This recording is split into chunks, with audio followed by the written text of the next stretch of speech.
Night in Washington. So as you said there, the president and Secretary of State Pompeo have sort of carved out a space where they say, well, you know, looking at the evidence, it's not exactly clear that there was a direct link between MBS and this act. It's crystal clear, beyond any doubt. This could not have happened without the Crown Prince knowing about it. We have a ton of intelligence that the people in charge of killing Mr. Khashoggi worked directly for the Crown Prince. His #1 go-to guy orchestrated the move. And the president's right about this. It is in our interest to have a relationship with Saudi Arabia. They've been a strategic ally since World War II. It's not in our interest to give the Crown Prince, who's 33, 34 years old, a pass for murder of an American resident with 3 American children, because then you're going to have open season on Americans everywhere. So I'm going to come down hard like a ton of bricks on the Crown Prince and try to salvage the relationship with Saudi Arabia. Have you talked to the president since the briefing today? And is he changing his mind on any of this? I don't know. The president is in a different spot. You know, he's the president of the United States. Congress has an independent obligation to look at these things. You know, every now and then Congress goes its own way. We did this with Bush on the Detainee Treatment Act. You know, Obama did not want to put sanctions on Iran, and the Congress said, yeah, we should. This is a situation where Congress will probably take a different view of it.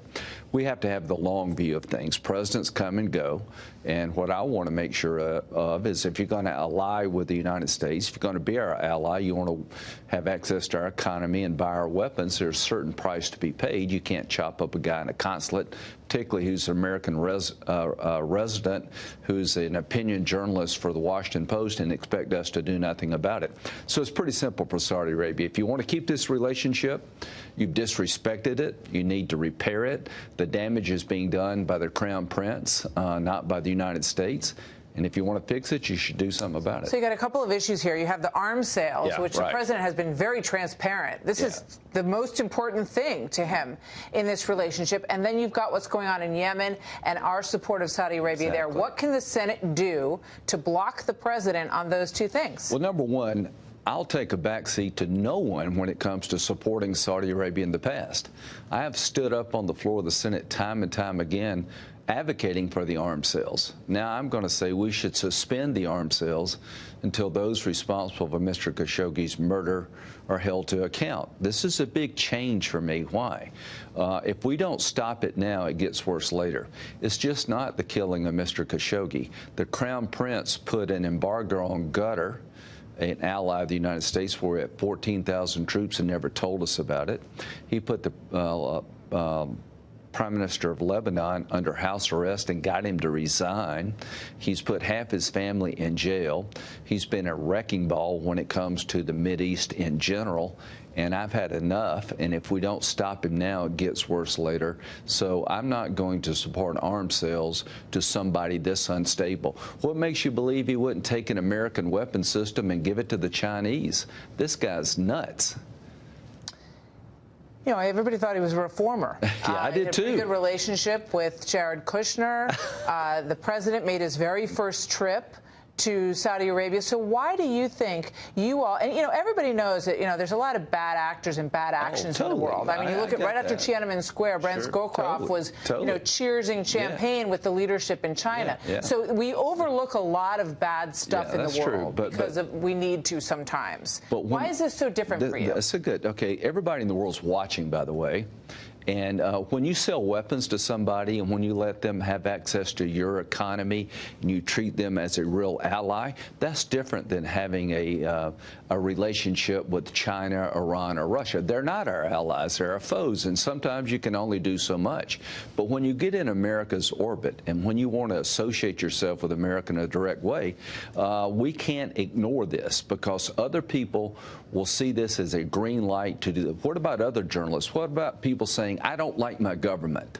And if you're an ally of the United States and we let somebody get chopped up in a consulate, then we're abandoning our values. So I'm a pretty practical guy. I introduced MBS 6 months ago in town as being the hope of the Mideast.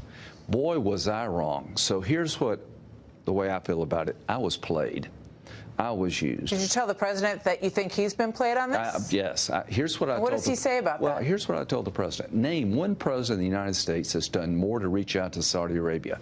The first trip you took was to Saudi Arabia.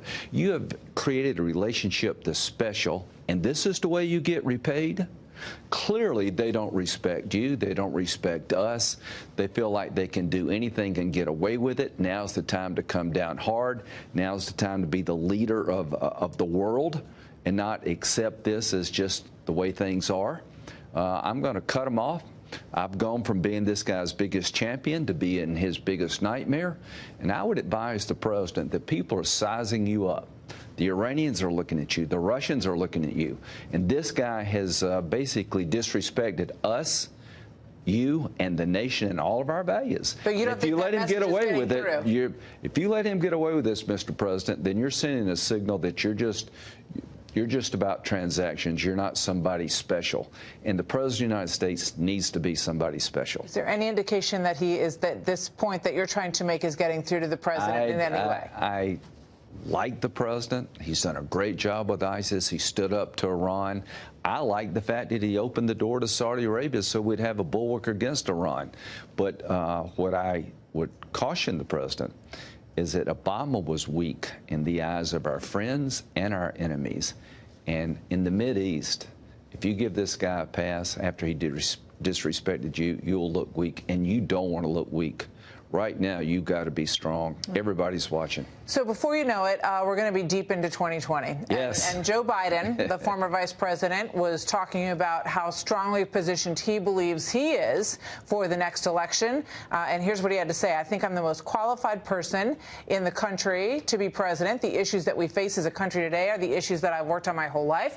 The plight of the middle class and foreign policy. You've known him a very long time. You've been in Washington a long time. Right. Is he the most formidable of the potential Democrat candidates? I think he would be a tough opponent, but I think President Trump will win. Because if you like what Biden has to offer, Clinton wouldn't have gotten beat because she was an extension of that kind of way of doing business. If you like looking weak throughout the world as Obama and Biden looked, if you like a stagnant economy, where it's a command and control economy and the wages are not growing, then go back that way. I'm not underestimating Joe Biden. I personally like him, but he's been wrong about every major foreign policy event. He was the biggest champion of the Iranian agreement, where we gave $150 billion to the Ayatollah. So I like Trump's chances, but don't take anything for granted. But I will say with this, without any doubt, the candidates on the Democratic side range from sort of crazy to just let me tell you how much I hate Trump. He's the one guy with actually some experience. So compared to Elizabeth Warren, he's the most qualified. But if you're looking for a president who's going to take the country in a new direction, he is absolutely your worst choice because he'll take us backward. All right, quick reminder before I let you go of the last round of elections and the animosity that grew between now President Trump and the Bush family. Yeah. That seems to be on pause as we all remember the 41st president of the United States. And I just want to show you an interesting moment that happened just a short time ago and get your reaction to this.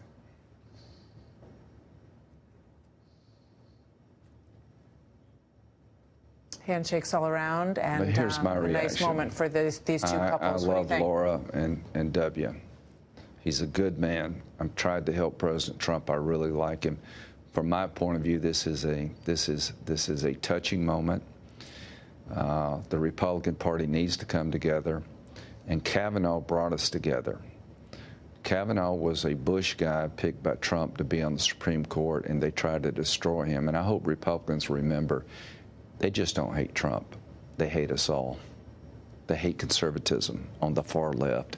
And to see these two families to shake hands and make amends is not only makes me feel good as an American, but particularly as a Republican. If we can come together and understand we have far more in common than we have in differences, President Trump is going to win big in 2020. Senator Graham, thank you. Always a pleasure to have you with us. Thanks for being here tonight. Thank you. Thank you. God bless you, and God bless America.